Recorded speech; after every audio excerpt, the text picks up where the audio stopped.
নমস্কার, মহাযোগী জ্যোতিষ চ্যানেলে আপনাদের সকলকে স্বাগত জানাই। আমি শ্রী স্নেহাশিস মুখার্জি। আপনারা দেখছেন, লাইক, শেয়ার, সাবস্ক্রাইব করছেন। আপনাদের অসংখ্য ধন্যবাদ। যারা এখনও করেননি তাদের কাছে অনুরোধ, সাবস্ক্রাইব করুন যাতে পরবর্তী সমস্ত ভিডিও নোটিফিকেশন আপনারা আগেই পেয়ে যান। অনলাইন অফলাইন কনসালটেন্সির জন্য যোগাযোগ করতে পারেন। যারা শিখতে চাইছেন অ্যাস্ট্রোলজি, নিউমারোলজি, বাস্তু, ট্যারট, তারাও যোগাযোগ করতে পারেন। শিয়ালদায় নতুন চেম্বার শুরু হয়ে গেছে।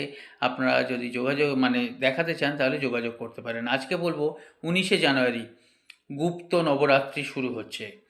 কি করবেন?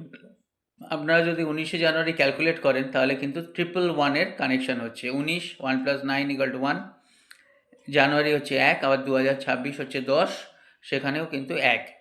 একটা তেজপাতা নেবেন, লাল কালি বা নীল কালি দিয়ে 111 লিখবেন, একটা স্পেস দেবেন, 999 লিখবেন, লিখে 10 দিন এর পাশে একটা ঘিয়ের প্রদীপ জ্বালাবেন। 11 দিনের দিন ওই পুরো তেজপাতাগুলো সমস্তটা নিয়ে আপনি মাটিতে পুঁতে দেবেন, প্লেটের ওপর রাখবেন। লাইক